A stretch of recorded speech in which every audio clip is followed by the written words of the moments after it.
Direction వైపు నుంచి ఇటు ఫ్యాషన్ డిజైనింగ్ వైపు ఎలా తిరిగారు? నాకు ఫిలిమ్స్ అంటేనే చాలా పిచ్చి. మనకి పిల్లలు ఎలానో అదొక బేబీ లాగా,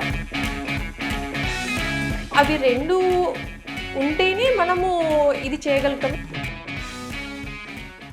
లక్కు లేక చాలా మంది మూవీ Yeah, ఇండస్ట్రీలో చాలా ట్రై చేసినా కూడా ఒక అడుగు వెనకనే ఉన్నారు. అదృష్టము అంటే ఇది నిన్న మొన్న చేసింది కాదు. అంత పెద్ద లెజెండరీ డైరెక్టర్ రాఘవేంద్ర గారు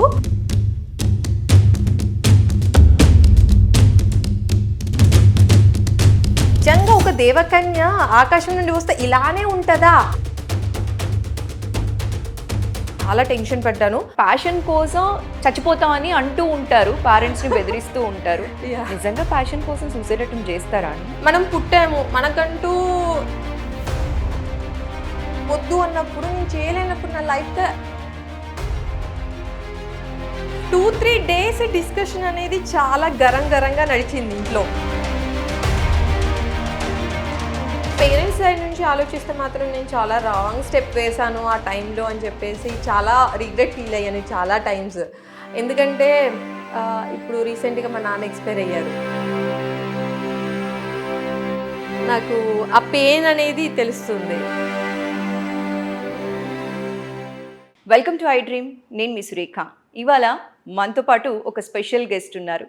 సర్కార్ నౌకరీ మూవీ ట్రైలర్ చాలా హల్చల్ చేస్తున్న విషయం మనందరికీ తెలిసిందే. త్వరలో మూవీ రిలీజ్ కాబోతోంది. అయితే ఆ మూవీ ఫ్యాషన్ డిజైనర్ ఇవాళ మన స్టూడియోలో ఉన్నారు. రితీష రెడ్డి గారితో మాట్లాడి మరిన్ని విషయాలు తెలుసుకుందాం. హలో రితీష. హాయ్ అండి. రితీష యాక్చువల్లీ బీటెక్ చదివారు, అవునండి. డైరెక్టర్ అవ్వాలి అనుకున్నారు, చాలా షార్ట్ ఫిల్మ్స్ కి డైరెక్షన్ చేశారు, మంచి మంచి అవార్డ్స్ కూడా వచ్చాయి కదా. మళ్ళీ డైరెక్షన్ వైపు నుంచి ఇటు ఫ్యాషన్ డిజైనింగ్ వైపు ఎలా తిరిగారు? అంటే బేసిక్గా నాకు ఫిలిమ్స్ అంటేనే చాలా పిచ్చి. బట్ మనం ఏది చేయాలి అనుకున్నా కూడా ఫస్ట్ ఫైనాన్షియల్గా స్టేబుల్ ఉండాలి.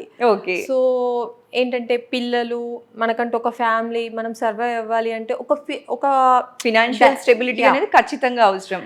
ఒక డైరెక్షన్ సైడ్ వెళ్ళామంటే 24 crores మీద ఫుల్ ఫ్లెడ్జ్డ్గా మన లైఫ్ని దాని మీద పెట్టాలి. ఇప్పుడు మనకి పిల్లలు ఎలానో అదొక బేబీ లాగా, ఒక ఫైనల్ ప్రోడక్ట్ వచ్చే వరకు కూడా మనము నవమాసాలు ఎలా మోసి కంటాము. సో అదే విధంగా ఫైనల్ ఫిలిం వచ్చేంత వరకు మనం అంత జాగ్రత్తగా కెప్టెన్ ఆఫ్ ద షిప్ కదా. సో అన్నీ చూసుకోవాలి. సో అంత టైము స్పెండ్ చేయాలి. అండ్ మనకి ఆబ్వియస్లీ ఒక మూవీ మనం చేస్తున్నామంటే మన హార్డ్ వర్క్ ఉండాలి, at the same time luck కూడా ఉండాలి. సో అవి రెండు ఉంటేనే మనము ఇది చేయగలుగుతాము. సో ఫస్ట్ థింగ్ వచ్చేసి ఫైనాన్షియల్గా ఉండాలి. సో ఇంట్లో సిచ్యువేషన్స్ కానీ, మా హస్బెండ్ బిజినెస్ పెట్టి లాస్ అవ్వడము, సో కొంచెం హర్డిల్స్ అనేటివి ఉన్నాయి. సో ఫిలిమ్స్ అనేది మాత్రం నేను వదలుకోలేదు, బ్లడ్ లో ఉండిపోయింది.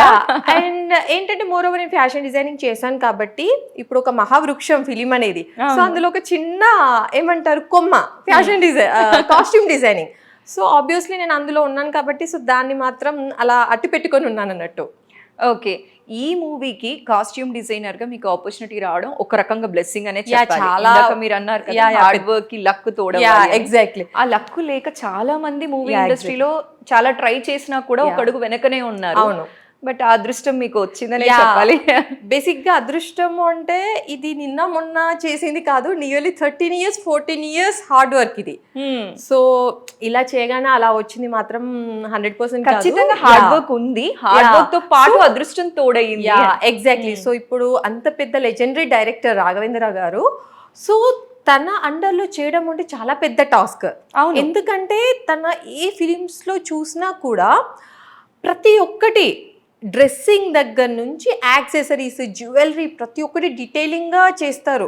కొన్నిసార్లు తన ఫిలిమ్స్ ఎగ్జాంపుల్ శ్రీదేవి గారిది అతిలోక సుందరి అసలు ఎంత బ్యూటిఫుల్ గా అంటే నిజంగా ఒక దేవకన్య ఆకాశం నుండి వస్తే ఇలానే ఉంటుందా అన్న ఫీల్ వస్తుంది. సో అంత ఇదిగా చేస్తారు. సో నేను చేయగలుగుతానా అని చెప్పి అనిపించింది. ఆ ప్రెషర్ అనేది కూడా ఎక్కువ ఉంటది. సో మోర్ ఓవర్ నేను అందులోకి ఇన్ అయ్యే టైంకి 4 members వచ్చి వెళ్ళిపోయారంట. ఓకే. సో అప్పుడు ఏం అనిపించలేదా నేను ఉంటానా మళ్ళీ నేను వెనక్కి వెళ్ళిపోతానా ఆ అని? క్వశ్చన్ వచ్చింది. ఎందుకంటే 4 మెంబర్స్ మేబీ అందరూ ఎక్స్పీరియన్స్డే అయ్యి ఉంటారు, కొత్త వాళ్ళు అయితే తీసుకోరు. సో నేను చేయగలుగుతానా లేదా అని చెప్పేసి చాలా టెన్షన్ పడ్డాను. బట్ నాకు అదేంటి ఈ ఫిలింకి డైరెక్టర్ గంగనమోని శేఖర్ గారు. సో ప్రీవియస్ నేను పంచతంత్ర కథలకి కూడా తన ప్రాజెక్ట్కి నేను వర్క్ చేశాను. సో అప్పుడు ఏంటంటే ఎట్ ఏ టైమ్ ఒక ప్రాజెక్ట్ చేసినప్పుడు, ఒక ఫిలిం చేసినప్పుడు ఆ థీమ్ బేస్ చేసుకొని మనకు అవుట్ఫిట్స్ కానీ వాళ్ళ లుక్స్ కానీ అన్నీ మనం డిజైన్ చేస్తాము. అదేంటంటే 5 స్టోరీస్, 5 జోనర్స్, ఆంథాలజీ. అసలు ఒక స్టోరీకి ఒక స్టోరీ సంబంధం ఉండదు. ఒకటి టోటల్ విలేజ్ గెటప్లో, ఒకటేమో సిటీ కల్చర్లో, ఇంకొకటి ఏంటంటే అబ్బాయిని అమ్మాయి లాగా చూపించడం చాలా పెద్ద టాస్క్. అప్పుడే చెప్పారు డైరెక్టర్ గారు, నువ్వు ఈ ప్రాజెక్ట్ చేసావంటే ఏ ప్రాజెక్ట్ అయినా ఈజీ, ఏది ఇచ్చినా కూడా నువ్వు అవలీలాగా చేయగలుగుతావని ఆ రోజే చెప్పారు. సో అదొక ధీమా ఉండింది, కాన్ఫిడెంట్ ఉండింది. సో ఫస్ట్ డే వెళ్ళిన తర్వాత సార్ మాట్లాడారు. ఫస్ట్ డే ఇలా అని చెప్పగానే మనకు పంచతంత్ర కథలు కూడా వర్క్ చేసిందంటే బేసిక్గా ఫిలిం కాస్ట్యూమ్స్ అవన్నీ చూశారు రాఘవేందర్ గారు. చాలా బాగుంది, నేచురల్గా రియాలిటీగా ఉంది అని చెప్పేసి అన్నారు. అయిపోయింది. వితిన్ 1 వీక్ తర్వాత 1 వీక్ గ్యాప్లో సార్ ఒకటి మరీ ఇంత అందంగా ఉండాలని తనే ఓన్గా లిరిక్స్ రాశారు సాంగ్. సో మళ్ళీ ఫోన్ చేసి పిలిపించారు. సరే పర్టికులర్గా ఆ అమ్మాయిని రమ్మని చెప్పండి అని చెప్పి. సో వెళ్ళిన తర్వాత ఇలా ఒక సాంగ్ అనుకుంటున్నామమ్మా, ఈ కాస్ట్యూమ్స్ ఇలా కావాలి అని చెప్పేసి చెప్పారు. నాకు జస్ట్ 2 డేసే టైమ్ షూట్కి. సో ఇమీడియట్గా అప్పటికప్పుడు 2 డేస్లో చేసి ఇచ్చాను. సో ఈ ఫిలిం రిలీజ్ అవ్వకంటే ముందే నేను ఫస్ట్ వర్క్ చేసింది సార్ తోటి. అది అంటే పర్టికులర్గా నావెల్ కనిపించాలి, కొన్ని కోడ్స్ ఉంటాయి సార్కి, ఈ ఇలా ఉండాలి, ఆ అమ్మాయిని ఎంత అందంగా చూపించాలో అంత అందంగా చూపిస్తారు. సో కొన్ని చెప్పారు ఇలా కావాలి పర్టికులర్గా అని. సో సార్ చెప్పిన విధంగా చేసి ఇచ్చాను. చాలా హ్యాపీ ఫీల్ అయ్యారు. అది వ్యూస్ కూడా బాగా వచ్చాయి. సార్ ఆర్కే యూట్యూబ్ ఛానల్ కూడా స్టార్ట్ చేశారంటే. సో అందులో ఫస్ట్ తను ఓన్గా లిరిక్స్ రాసి సాంగ్గా చేశారు. సో దానికి కాస్ట్యూమ్స్ చేశాను. సో తర్వాత అట్లా మీ జర్నీ స్టార్ట్ అయ్యింది. ముందు సార్ తోటి అది ఫస్ట్ స్టార్ట్ అయ్యింది. సో ఇది ప్రాజెక్ట్ ఇదంతా డిస్కషన్ అయిన తర్వాత ఈ పీరియాడిక్ ఫిలిం. సో 90s కానీ 1940s కానీ లుక్స్ ఎలా ఉంటాయి అది. ట్రైలర్ చూస్తుంటే అర్థమైపోతుంది. అది ఇంకా పెద్ద ఛాలెంజింగ్ కదా. చాలా బికాజ్ రిమైనింగ్ ట్రెండీ వేర్ అనుకోండి, ఎలాగైనా ఎండిపోతుంది. ఇప్పుడు ప్రెసెంట్ ట్రెండ్ ఎలా నడుస్తుంది దాన్ని బేస్ చేసుకొని ఏదో ఒకటి చేసి వచ్చి ఇచ్చేసేయచ్చు. ఇది చాలా కీన్ గా ఉండాలి. సో ప్రతి ఒక్కటి మనం పర్టికులర్ గా రీసెర్చ్ చేసి ఎలా ఏంటి అని చెప్పి చూస్ చేసుకుంటూ అన్ని దగ్గరుండి చేసుకోవాలి. సో సార్ జ్యువెలరీ దగ్గర కూడా పర్టికులర్గా ఒక పాయింట్ చెప్పారు. ఆ టైంలో ఎలాంటి జ్యువెలరీ యూస్ చేశారో అలాంటిది యూస్ చేయమ్మా అన్నారు. అంతే, జస్ట్ ఒకటే వర్డ్ చెప్పారు. సో దాన్ని బేస్ చేసుకొని నేను కాసుల పేరని, మ్యాంగో హారం అని అప్పుడు ఎలాంటివి వాడారో అలా అవి ముత్యాల దండ అప్పుడు ఎలా ఉందో అలాంటివి నేను చేశాను. సో మోర్ ఓవర్ ఈ ఫిలిం కనుక మీరు అబ్జర్వ్ చేస్తే సో బేసిక్గా స్టోరీ అనేది ఎలా నడుస్తూ వెళ్తుంది. బట్ నేను కాస్ట్యూమ్స్తో కూడా ఒక స్టోరీ నరేట్ చేయాలి అని ఎక్స్పెరిమెంట్ చేశాను దీనిలో. ఓకే. సో మీరు ఫిలిం చూస్తున్నప్పుడు ఫస్ట్ ఆఫ్ మొత్తము కూడా మీకు చెక్స్లో ఉంటుంది హీరో ఆకాష్ గారి డ్రెస్సెస్ అన్నీ కూడా. సో ఇది ఏంటంటే ఇప్పుడు మనకి ఒక్కొక్క లైఫ్ సైకిల్లో అప్ టు 20 ఇయర్స్కి మనకు మశూచి అని, ప్లేగు వ్యాధి అని, మలేరియా, ఇప్పుడు రీసెంట్గా కరోనా, అలాగే ఎయిడ్స్. సో ఆ టైంలో ఎయిడ్స్ వల్ల ఎంత సఫర్ అయ్యారు, ఎంతమంది చనిపోయారు అనేది అందరికీ తెలిసిందే. సో ఈ కాన్సెప్ట్ వచ్చి కూడా ఎయిడ్స్ గురించి. సో బేసిక్గా డైరెక్టర్ గారి పర్సనల్ లైఫ్లో చూసిన ఇన్సిడెంట్స్ని బేస్ చేసుకొని ఈ ఫిలిం అనేది రియల్ స్టోరీ ఆధారంగా characters maximum real characters base చేసుకొని చేశారన్నట్టు. సో లైక్ ఆ ఎయిడ్స్ కాన్సెప్ట్ కదా. సో ఫస్ట్ ఎవరైతే హీరో లీడ్ ఉన్నారో తను సర్కార్ నౌకరీ. సో బేసిక్గా ఏమనుకుంటా సర్కార్ నౌకరీ అనగానే చాలా పెద్ద గవర్నమెంట్ ఆఫీసర్ లైక్ ఏంటి టీచరో లేకపోతే ఇంకేదో అనుకుంటారు, కలెక్టర్ ఆఫీస్లో ఇంకేదో వర్క్ అని. బట్ ఏంటంటే పోస్ట్ ఆఫీస్ పర్సన్ పోస్ట్లో ఎలా వేస్తుండడం తీసుకోవడం ఎలా ఉంటుందో ఈ హీరో వచ్చేసి కాండోమ్స్ ఒక్కొక్క ఇంటికి వెళ్తూ ఇవ్వడము, అవేర్నెస్ చేస్తూ, క్రియేట్ చేస్తూ. సో ఏంటి పంచి పెట్టడం అన్నట్టు. ఓకే. సో తన రోల్ అది. సో అందరూ ఏంటంటే చీప్గా చూస్తారు దీన్ని. స్టార్టింగ్ సర్కార్ నౌకరీ అంటే గొప్పగా, అరే మన ఊరికి సర్కార్ నౌకరీ అతను వస్తున్నాడంట అనే ఒక ఫీల్ అందరిలో జనాలలో ఉండేది. వన్స్ తెలిసిన తర్వాత ఈ బుక్ అదేంటి కాండమ్స్ పంచుతున్నాడు ఏంది ఇది అని చెప్పి ఆ క్యారెక్టర్స్ స్టోరీ నేను ప్లే అవుతున్నప్పుడు తెలుస్తుంటుంది ఒక్కొక్కరు ఎలా అంటే వాళ్ళ వైఫ్స్ వల్ల ఎలా రియాక్ట్ అవుతున్నారు ఏంటి అనేది ఫిలింలో చూస్తే తెలిసిపోతుంది. సో అప్పుడు సో బేసిక్గా తను అవేర్నెస్ తీసుకురావాలి అని అనుకుంటాడు. సో ఫస్ట్ అది ఎలా తీసుకురావాలి ఏంటి అనేది తనకి క్వశ్చన్ మార్క్. బట్ చెయ్యాలి ఏదో ఒకటి, నా వల్ల అయ్యింది, మళ్ళీ ఇంకొకరు ఎయిడ్స్ వల్ల చనిపోవద్దు అనేది ఒక తపన ఆలోచన తన మైండ్లో ఉంది. బట్ ఎలా చేయాలో తెలీదు. సో క్లమ్జీ తన మైండ్. ఓకే. సో అది నేను ఎలా అంటే ఆ చెక్స్ రూపంలో, అంటే గల్లు అన్నీ క్లమ్జీగా ఉంటాయి కదా, సో అందుకోసం అని చెప్పేసి చెక్స్ తీసుకున్నాను. సో వన్స్ ఎలా మనకి దీనికి సపోర్టింగ్ క్యారెక్టర్ హేమలత టీచర్ అని ఉంటారు. సో వన్స్ తను ఏమంటారు సపోర్టింగ్ స్టార్ట్ అయిన తర్వాత లైన్స్ లోకి వస్తుంది తన షర్ట్ ఫార్మాట్. సో తర్వాత మళ్ళీ వన్స్ అవేర్నెస్ రివల్యూషన్ వచ్చిన టైంకి ప్లేన్ అయిపోతుంది shirt. Okay. So checks lines plain. So ఈ కాన్సెప్ట్ అనేది తీసుకున్నాను. ఓకే. అండ్ ఇందులో కొల్లాపూర్లో ఈ ఇన్సిడెంట్స్ అన్ని రియల్ బేస్డ్ అని చెప్పాను కదా.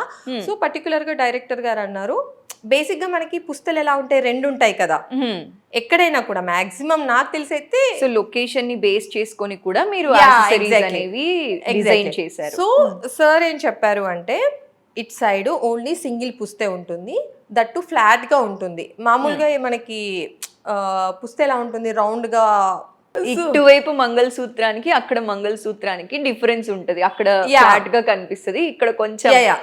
సో ఫ్లాట్ గా ఉంటుంది అండ్ పైన చిన్న స్టోన్ లాగా వస్తుంది అని చెప్పేసి అన్నారు. సో అలానే కావాలి అని చెప్పారు. సో బంగారుది చేయించలేము అండ్ మనకి రెడీమేడ్ కూడా నేను ట్రై చేసా ఇఫ్ ఇన్ కేస్ ఏమైనా దొరుకుతుందేమో అని చెప్పి. సో బయట ఎక్కడ దొరకలేదు. సో నేను ఏం చేశానంటే సిల్వర్ది చేంజ్ చేసి దానికి గోల్డ్ పూతే పూయించాను అన్నట్టు. సో ప్రతి ఒక్క క్యారెక్టర్ కూడా ఇందులో చాలా క్లీన్గా అబ్జర్వ్ చేసి తన క్యారెక్టర్ వైజ్గా మనము ఆ లుక్స్ అనేటివి ప్రిపేర్ చేసాము. సో చాలా హార్డ్ వర్క్ చేశారు అన్నది మీరు మాట్లాడుతుంటే అర్థమవుతోంది ఎంత క్లీన్ గా చేశారు అని చెప్పి. ఎందుకంటే చెక్స్, లైన్స్, ప్లెయిన్ షర్ట్ ఇంత వేరియేషన్ తీసుకోవాలి అని కూడా ఎక్స్పెరిమెంట్ చేశారని చెప్పాలి. బికాస్ ఎందుకు అంటే అది జనాలకి ఎంతవరకు కనెక్ట్ అవుతుంది అనేది సెకండరీ. అవునవును. బికాస్ కాస్ట్యూమ్ డిజైనర్ గా మీరు అలాంటి ఎక్స్పెరిమెంట్ చేయడం అనేది కొత్తదనం అని చెప్పొచ్చు. అయితే మీరు బీటెక్ చేశారు. బీటెక్ చేసిన తర్వాత షార్ట్ ఫిల్మ్స్ చేశారు, మంచి మంచి అవార్డ్స్ వచ్చాయి, ఇది తెలిసిందే. అయితే నేను ఒకటి విన్నాను అనమాట, ప్యాషన్ కోసం చచ్చిపోతామని అంటూ ఉంటారు, పేరెంట్స్ని బెదిరిస్తూ ఉంటారు. నిజంగా ప్యాషన్ కోసం సూసైడ్ అటెంప్ట్ చేస్తారా అండి? ఎట్లా చేశారు అదే అడుగుతున్నాను. అంటే ఏం ఆలోచన రాలేదా పేరెంట్స్, ఫ్రెండ్స్, ఫ్యామిలీ మెంబర్స్? అంటే బేసిక్గా ఆ టైంలో నాకు మనం పుట్టాము, మనకంటూ ఏదో సాధించాలి, ఏదో పుట్టామా చచ్చామా అన్నది కాకుండా నాకంటూ ఒక ప్యాషన్, ఇది చేయాలని ఉంది. సో అది వద్దు అన్నప్పుడు, నేను చేయలేనప్పుడు నా లైఫ్కి అర్థం ఏంటి అన్న క్వశ్చన్ మార్క్ నాకు అప్పుడు వచ్చింది.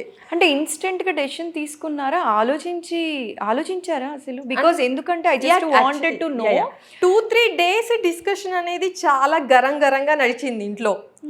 కోప్పడ్డారు, ఇంకా స్టడీ వద్దు, ఏదొద్దు అని చెప్పేసి. అంటే బేసిక్ గా తెలుసు ప్రతి ఇంట్లో ఇది జరుగుతూ ఉంటది. కాకపోతే అట్లీస్ట్ వాళ్ళకి కూడా అంత కోపం రావడానికి ఏంటంటే, నేను 2 years అంటే అమ్మ వాళ్ళు విలేజ్ లో ఉండేవాళ్ళు. సో నేను మా తమ్ముడు మా అమ్మమ్మ వాళ్ళ దగ్గర ఉండేవాళ్ళం. ఓకే. సో ఏంటంటే బ్యాక్ సైడ్ అమ్మమ్మ వాళ్ళు ఉండేది, మాది సపరేట్ ఉండేది. నాకు మా తమ్ముడు చాలా సపోర్ట్ చేశాడు. అంటే మా తమ్ముడికి ఒక్కడికి తెలుసు నేను ఇలా చేస్తున్నాను, నాకు ప్యాషన్ ఉంది, ఇంట్రెస్ట్ ఉంది అని చెప్పేసి. అంటే నేను ఇంట్లో వాళ్ళతో చెప్పకుండా మీరు ఫ్యాషన్ డిజైన్ కరీంనగర్ నుంచి హైదరాబాద్కి మార్నింగ్ బస్ ఎక్కి హైదరాబాద్లో దిగేసి షూట్ చేసుకొని మళ్ళీ కరీంనగర్కి వెళ్ళేదాన్ని. ఎవ్రీడే అప్ అండ్ డౌన్ చేసేదాన్ని. ఏంటి కరీంనగర్ నుంచి హైదరాబాద్కి? సో అది ఒకరోజు అన్ఫార్చునేట్లీ షూట్స్ అన్నాక ఆబ్వియస్లీ లేట్ అవుతుంది కదా. సో అలా లేట్ నైట్ 10 ఇక్కడ అయిపోయింది. బేసిక్గా నాకు ఎప్పుడు వచ్చినా కూడా 4 to 5 వరకు కంప్లీట్ చేసుకొని వెళ్ళిపోయేదాన్ని. బట్ ఆ రోజు లేట్ నైట్ 10 అయ్యింది. వికారాబాద్లో షూట్, అక్కడ నుంచి ఎంజీపీఎస్, అక్కడికి వచ్చేసరికి 12 అయ్యింది. ఎంజీబీఎస్ నుంచి కరీంనగర్కి వెళ్ళేసరికి 3 అయ్యింది. సో అప్పటికి వాడు చూసి నా ఫోన్ కూడా స్విచ్ ఆఫ్ అయింది. వాడు చాలా టైమ్స్ కాల్ చేశాడు, బట్ నా ఫోన్ స్విచ్ ఆఫ్ అయిపోయింది. సో 3 o'clock ఇంటికి వచ్చిన తర్వాత డోర్ కొడితే వాడు ఇంకా అస్సలు డోర్ ఓపెన్ చేయట్లేదు. చాలా వెయిట్ చేసా, 1 hour వరకు బయటనే వెయిట్ చేసా. అది దట్టు వింటర్ సీజన్, బయట అలానే ఉండిపోయా. వాడికి ఇంకా వాడు ఎగ్జాస్ట్ అయిపోయాడు, కోపం వచ్చేసింది. అంటే ఇంట్లో తెలియకుండా నేను సపోర్ట్ చేస్తున్నాను, ఏదైనా అయితే నన్ను అంటారు అని చెప్పేసి వాడికి అంటే డోర్ తీలే. వాడు కోపంతోటి నేను సపోర్ట్ చేస్తున్నందుకు ఇంట్లో నుంచి ఇప్పుడు సపోర్ట్ చేస్తూ నాకు ఏదైనా జరిగితే వాడినే అంటారు కదా at the end of the day, నువ్వు ఎందుకు సపోర్ట్ చేస్తావు, మాకు ఎందుకు చెప్పలేదు అని చెప్పి. సో ఆ భయంతో కోపం మీద నా వల్ల కొంచెం సైకిక్గా వాడైపోయాడు. తర్వాత మళ్ళీ ఏం చేయాలో అర్థం కాలేదు. మళ్ళీ నెక్స్ట్ డే షూట్ ఉంది. సో అంత జరిగినా కూడా మళ్ళీ 4 o'clockకి కరీంనగర్ బస్ స్టాప్ వెళ్ళి మళ్ళీ హైదరాబాద్ వచ్చేసి అదే మార్నింగ్ మళ్ళీ. Very good. సో అలా అయిపోయిన తర్వాత ఇంకా ఆ నెక్స్ట్ డే మళ్ళీ షూట్ నుంచి ఈవినింగ్ వచ్చేసరికి ఇంట్లో చెప్పేశాడు. ఇంకా మా మామయ్య, మేనమామ, అమ్మ, నాన్న ఇంకా అందరూ సీరియస్ అయ్యారు. దట్టు మామయ్య వాళ్ళ ఫ్రెండ్ ఒకరు ఈనాడు ఈ టీవీలో వర్క్ చేస్తారన్నట్టు. ఎంత స్ట్రగుల్ పడతారో నాకు తెలుసు, నువ్వు ఎందుకు ఇలా చేసావు, ఏదైనా జరగడానికి జరిగితే ఏంటి పరిస్థితి అని చెప్పేసి చాలా సీరియస్ అయ్యారు. లేదు నాకు ఇంట్రెస్ట్ ఉంది అది ఇది అని చాలా డిస్కషన్స్ అయిన తర్వాత 2-3 days ఇలానే ఇంకా నేనేం తినకపోవడం, నువ్వు చేయొద్దు అనడము. 3 days ఇలా జరిగిన తర్వాత అప్పుడు నాన్న ఏమన్నారంటే, సరే నువ్వు నీకు ఇంట్రెస్ట్ ఉంది చేద్దాం అనుకుంటున్నావు కదా, నువ్వు ఏది చేయాలన్నా ఒక సర్టిఫికేట్ అనేది కంపల్సరీ. నువ్వు ఒకవేళ అందులో సక్సెస్ కాకపోయినా నువ్వు ఏదైతే చదువుకున్నావో అట్లీస్ట్ దానిలోనే నువ్వు చేసుకుంటావు కదా. సో నువ్వు ఫస్ట్ స్టడీ మీద కాన్సన్ట్రేట్ చేయు, తర్వాత చూద్దాము అని చెప్పేసి అన్నాక సో అప్పుడు ఓకే నాన్న ఏంటి చెప్పారు కదా, నాన్న భరోసా ఇచ్చారు అని. యా. సో ఇంకా ఓకే అని చెప్పేసి ఇంకా హైదరాబాద్ రావడము అది తగ్గించేసి, బట్ కాలేజెస్లో ఫెస్ట్ అప్పుడప్పుడే ఇంకా ఏంటంటే షార్ట్ ఫిలిమ్స్ కొంచెం స్టార్ట్ అయ్యింది. సుజీత్ మన సాహో డైరెక్టర్ ఉన్నారు కదా సుజీత్ అని చెప్పేసి, తో నా షార్ట్ ఫిల్మ్స్ ఎక్కువ చూసేదాన్ని. సో ఇన్స్పిరేషన్ బాగా ఎక్కువ నాకు పట్టేసింది. సో ఇంకా కాలేజ్లో ఫెస్ట్లు జరుగుతున్నప్పుడు షార్ట్ ఫిలిం ఫెస్ట్ జరిగింది. సో ఫస్ట్ నేను ఫేస్బుక్ ఫెయిల్యూర్ అని చెప్పేసి ఒక షార్ట్ ఫిలిము చిన్న ఫోన్లో వీడియోస్ చేస్తూ మా తమ్ముడు దానికి ఎడిట్ చేశాడు. సో ఏంటి ఫేస్బుక్ వల్ల మనకి అడ్వాంటేజెస్ ఉంటాయి, డిసడ్వాంటేజెస్ ఉంటాయి. దానివల్ల ఉపయోగించుకున్నవాడు ఎలా ఉంటాడు, ఉపయోగించుకునేవాడు ఎలా తయారయ్యాడు, అంటే మిస్యూజ్ చేసుకుంటే ఎలా తయారవుతాడు అనేది చిన్న కాన్సెప్ట్ తోటి చేశాను. అవార్డు రాలేదు కానీ నాకు మంచి అప్రిషియేషన్ వచ్చింది. మళ్ళీ ఆ తర్వాత నెక్స్ట్ ఇయర్ లాంగ్ లివ్ అని చెప్పేసి 40 minutes చేసా, అప్పుడు ఫస్ట్ అవార్డు వచ్చింది. ఇంకప్పుడు మెంటల్ గా ఫిక్స్ అయిపోయా నేను డైరెక్టర్ అవ్వాలి అంటే. అప్పుడు అన్ని బాగానే నడుస్తున్న పీరియడ్ లో ఎందుకు ఇలాంటి డెసిషన్ తీసుకోవాల్సి వచ్చింది? ఇది ఇప్పుడు ఏదైతే షార్ట్ ఫిల్మ్ చేయకంటే ముందు ఇది జరిగింది. తర్వాత ఇంకా లోకల్లోనే కాబట్టి కాలేజ్ ఫెస్ట్ కాబట్టి ఓకే చెప్పారు. ఇది జరగక ముందు అంటే ఫస్ట్ నేను యాక్టింగ్ చేశాను కదా, వాళ్ళని ఒప్పించడం కోసం ఆ డెసిషన్ రాంగ్ అని ఎప్పుడైనా మళ్ళీ రిగ్రెట్ ఫీల్ అయ్యారా, అలా చేసి ఉండకూడదేమో అని? బికాస్ ఎందుకంటే చాలా మంది మెచ్యూరిటీ లేక ఇలాంటి పనులు చేస్తున్నారు అనిపించింది నాకు. టచ్ వుడ్ భగవంతుడి దయ వల్ల ప్రాణాలతో మిగిలారు కాబట్టి సరిపోయింది. ఏదైనా అయ్యి ఉండుంటే ఫ్యామిలీ మొత్తం ఏమై ఉండేదండి? Because it's a very I mean చాలా పెయిన్ఫుల్, ఇట్స్ వెరీ పెయిన్ఫుల్. అంటే మీరు కూడా అంతే పెయిన్ తీసుకొని ఉండుండొచ్చు మీ షూస్ నుంచి ఆలోచిస్తే. పేరెంట్స్ సైడ్ నుంచి ఆలోచిస్తే మాత్రం నేను చాలా రాంగ్ స్టెప్ వేసాను ఆ టైంలో అని చెప్పేసి చాలా రిగ్రెట్ ఫీల్ అయ్యాను చాలా టైమ్స్. ఎందుకంటే ఇప్పుడు రీసెంట్గా మా నాన్న ఎక్స్పైర్ అయ్యారు, 4 months అవుతుంది. ఇప్పుడు నాన్న లేని ఎలా ఉంటుంది అనేది ఇప్పుడు నాకు తెలుస్తుంది. అప్పుడు నేను బై మిస్టేక్ ఏమైనా జరుగుంటే ఎంత బాధపడే వాళ్ళు అని చెప్పేసి ఇప్పుడు నాకు ఆ పెయిన్ అనేది తెలుస్తుంది. బికాజ్ ఎందుకంటే నేను అది వినంగానే నాకు అసలు చాలా గుండె పిండేసినట్టు అయిపోయింది. అసలు ఏంటి ఇలా ఇలా అంటే ప్యాషన్ కోసం చాలా మంది ఉన్నారు కదా, సాక్రిఫైస్ చేసేసి అవును. బాగున్న వాళ్ళు ఉన్నారు. ఇట్లా ఇట్లా చేశారా అని అనిపించింది అవును. అనమాట నాకు. ఓకే, లేదు, I have to talk about that అని Yeah. నేను మాట్లాడుతున్నాను. I don't know whether I'm right or wrong. Yeah at least మీ ద్వారా చూస్తున్న వాళ్ళకి Yeah. కావచ్చు, లేకపోతే ప్యాషన్ కోసం అనుకున్నవన్నీ అందరి లైఫ్ లో జరగవు. అవునవును. But this is 100%. Not the only Yeah, decision right. అనేది Yeah. కన్వే చేద్దాము అనిపించి నేను ఈ క్వశ్చన్ Yeah. అడిగానండి. Sorry, don't mind, yeah it's okay. Because it's purely personal question కదా. Yeah. అందుకే నేను మిమ్మల్ని అడిగిన తర్వాతనే ఈ క్వశ్చన్ అనేది Yeah. ఆన్ స్క్రీన్ అడుగుతున్నాను Yeah. అనమాట. సో బేసికలీ డిప్రెషన్లో చాలా మంది ఉంటుంటారు. ఇలాంటి రాంగ్ డెసిషన్స్ తీసుకొని జీవితాలే పోయిన వాళ్ళవి కూడా బోల్డంత మంది ఉన్నాయి. అవును. టచ్ వుడ్, మీకు మళ్ళీ సక్సెస్ అనేది వచ్చింది. యా అది ఒక అస్త్రంగా కూడా పనికొచ్చిందని చెప్పొచ్చు. అవును. బ్లెస్డ్ ఇన్ డిస్గస్డ్ అంటారు. Yeah. దురదృష్టంలో అదృష్టం అని అవును. చెప్పి. సో మొత్తానికి ఇంట్లో వాళ్ళు ఒప్పుకున్నారు. Yeah. మళ్ళీ కరెక్ట్ గా ట్రాక్ ఎక్కిందనమాట బండి. అలా వెళ్తుంది అనే టైంలోనే ఇంకా బేసిక్గా నాన్నకి హెల్త్ బాగాలేదు ఓకే. ఫైనల్ ఇయర్లో. సో ఒక్కగానొక్క కూతురు. సో ఎందుకు అదేంటి అందరూ ఇంకా ఉంటారు కదా చుట్టుపక్కల వాళ్ళు, ఒక్కటే కూతురు, పెళ్లి చేసేయండి అని చెప్పేసి అంటే ఇంకా ఇది కూడా నేను విన్నాను. నాకు రితీషా రెడ్డి అనగానే ఏమనిపించింది అంటే, అనిపించింది మాట్లాడేస్తుంది, అసలు ఫిల్టర్సే ఉండవు, ఏది అనిపిస్తే అది మాట్లాడేరా బై, తర్వాత సంగతి తర్వాత చూద్దాం, అవతల ఎవరున్నా పర్వాలేదు మాకు, నేను అనుకున్నాను చెప్పేస్తాను. బేసిక్ గా ఫస్ట్ నుంచి కూడా అంతే, నాకు మనసులో ఏదనిపిస్తే అది చెప్తాను. మనసులో ఒకటి పెట్టుకొని టూ ఫేసెస్ అనేటివి నాకు అసలు లేదు ఫస్ట్ నుంచి కూడా. అది నాకు అర్థమైంది. సో మనసులో ఏది ఉంటే అది ఇమీడియట్ గా బయటకు వచ్చేస్తుంది. Okay. అది రైటా రాంగా సో తర్వాత చూద్దాం. బట్ మనసులో నాకు ఏదనిపిస్తే అది బయటకని చెప్పేస్తాను. ఓకే. ఇప్పుడు మీరు అన్నారు, మా అమ్మ వాళ్ళు బలవంతం పెట్టడం వల్లే నేను Yeah. పెళ్లి చేసుకున్నాను తప్ప అవును. ఇష్టంగా చేసుకోలేదు అని అన్నారు. అంటే బేసిక్ గా నాకు చెప్పాను కదా, ఒక డైరెక్టర్ అవ్వాలని ఒక అంబిషన్ ఉండేది. సో వచ్చే పర్సన్ Support చేస్తారో చెయ్యరా ఏంటి, చాలా క్వశ్చన్స్ ఉన్నాయి. మళ్ళీ వీళ్ళకి భయము ఏంటంటే ఫిలింకి సంబంధించింది అయితే ఒప్పుకోరు అమ్మాయిని అని చెప్పేసి. ఖచ్చితంగా. Obviously, ఎందుకు అంటే పెళ్లి అనగానే అవును. బోల్డెడ్ భయాలు ఉంటాయి. అవునవును. అందులోనూ ప్యాషన్ కోసం ఏమైనా చెయ్యొచ్చు, ప్యాషన్ కోసమే బ్రతికే అమ్మాయిలు ఉంటారు చూసారా, మీలాంటి వాళ్ళు. సో అక్కడ ఇంకా టఫ్.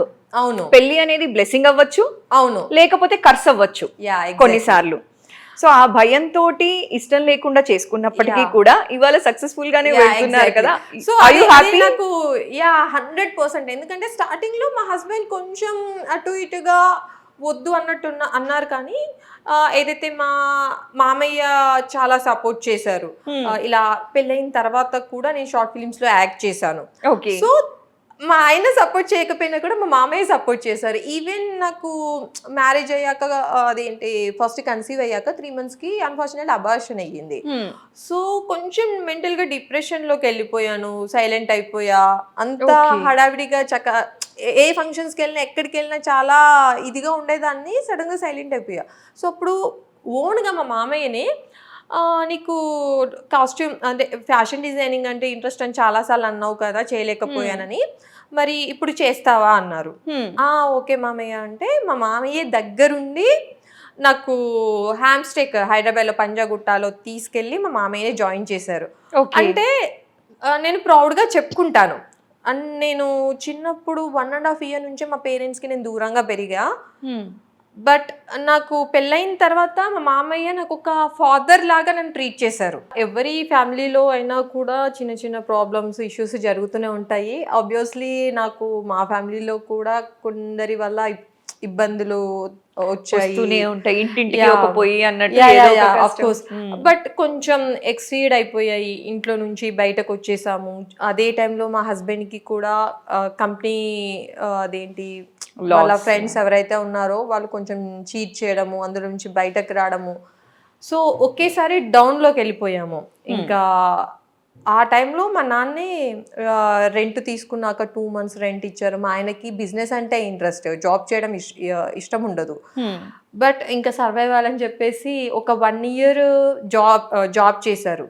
ఆ తర్వాత మళ్ళీ బిజినెస్ స్టార్ట్ చేయాలని చెప్పేసి మళ్ళీ ట్రయల్స్ చేశారు. ఇంకొక 5 days అయితే ఇంకా లోన్ వచ్చేస్తుంది, మళ్ళీ స్టార్ట్ చేసుకోవచ్చు అనుకున్న టైంలో కరోనా వచ్చింది. అన్నీ ఇంకా క్లోజ్. ఒక 5 days అయితే చేతిలో అమౌంట్ వచ్చేది. మళ్ళీ తను అనుకున్న లైఫ్ మళ్ళీ స్టార్ట్ చేసుకునేవాడు.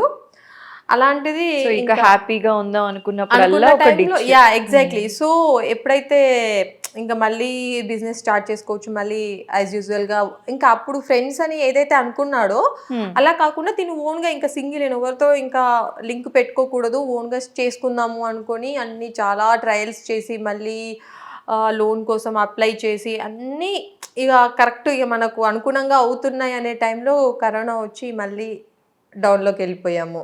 ఓకే. సో మొత్తానికి ఇష్టం లేకుండా పెళ్లి చేసుకున్నప్పటికీ కూడా మార్చుకొని మలుచుకొని మీరు అనుకున్న ప్యాషన్ ని కంటిన్యూ చేసి ఇప్పుడు అందరూ కూడా మీకు సపోర్ట్ చేసేలాగా చేసుకున్నారు.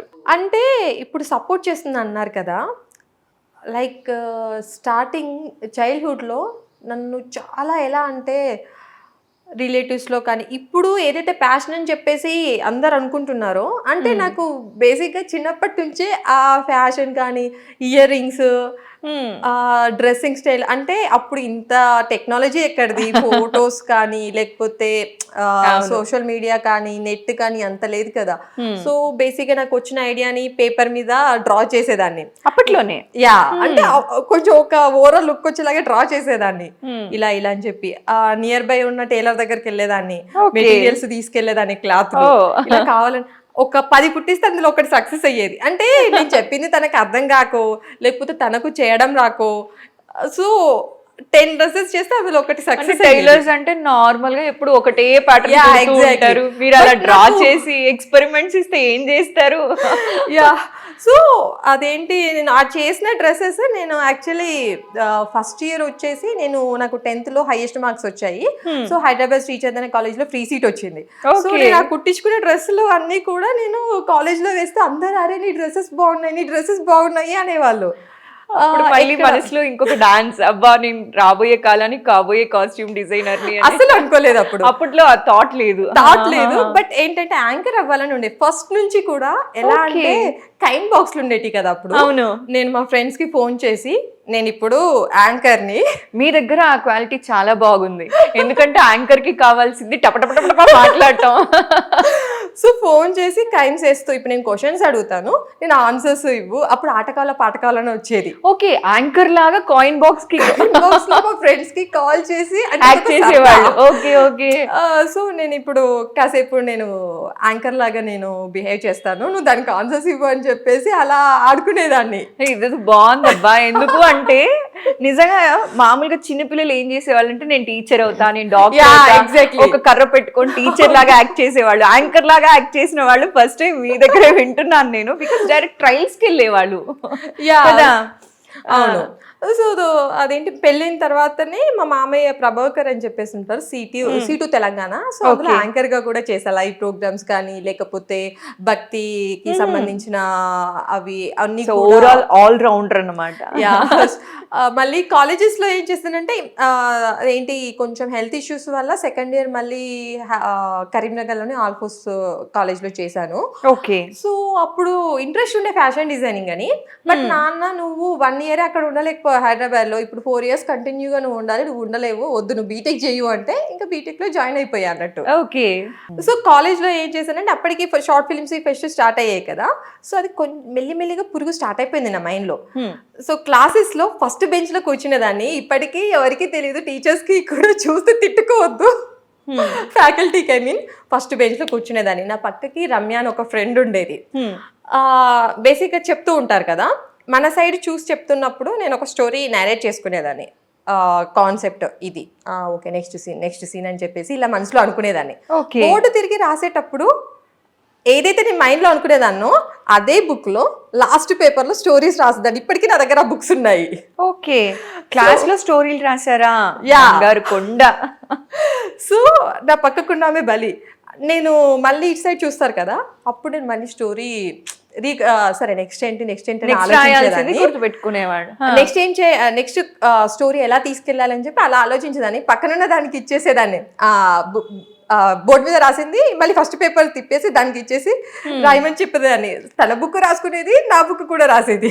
నా కాన్సన్ట్రేషన్ మాత్రం మొత్తం స్టోరీ మీద. ఓకే ఇంకా దీన్ని ఎలా తీసుకెళ్లొచ్చు, ఈ క్యారెక్టర్ ఎలా, ఆ క్యారెక్టర్ ఎలా అని చెప్పేసి ఇలా ఆలోచిస్తూ ఉండేదాన్ని అన్నట్టు.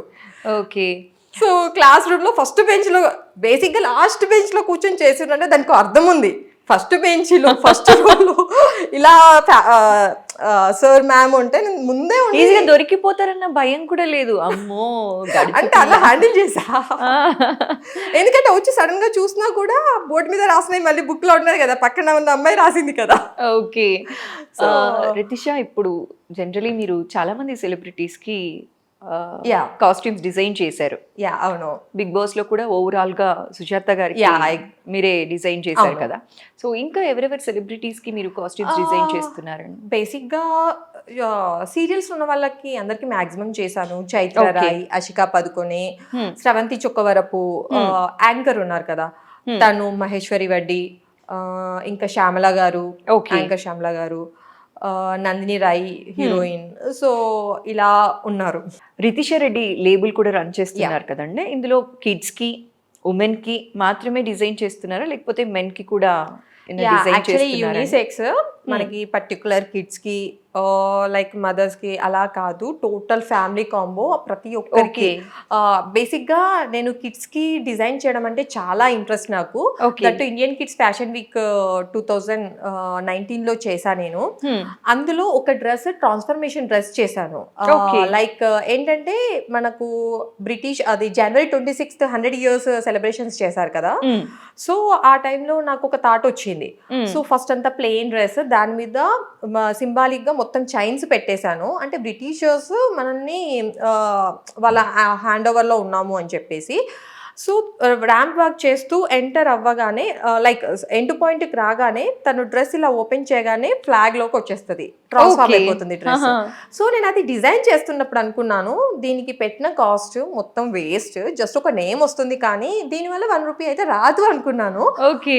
యాక్చువల్ నాకు నెక్స్ట్ సీక్వెన్స్ కూడా ఉంది అదే షోలో. ఆ పర్టికులర్ వేసుకున్న పర్సన్ వాళ్ళ మదర్ 3 hours వెయిట్ చేసి అది పర్చేస్ చేసుకొని వెళ్ళింది. So Okay. చాలా అంటే చాలా హ్యాపీగా అనిపించింది. ఓకే. సో బేసిక్ గా నేను కొంచెం యూనిక్ గా ఇన్నోవేటివ్ గా చేయాలని చాలా ఇంట్రెస్ట్ చూపిస్తాను. యాక్చువల్లీ నేను కూడా విన్నాను, ప్రైజెస్ కూడా చాలా రీజనబుల్ గా ఇస్తున్నారు అని చెప్పి. So I wish you all the very best. Thank me you. Dream త్వరలో అచీవ్ చేయాలని మనస్ఫూర్తిగా కోరుకుంటూ, అండ్ సర్కార్ నౌకరీ మంచి హిట్ అవ్వాలని మనస్ఫూర్తిగా కోరుకుంటూ, thank you so much Thank you Ritisha. అండి.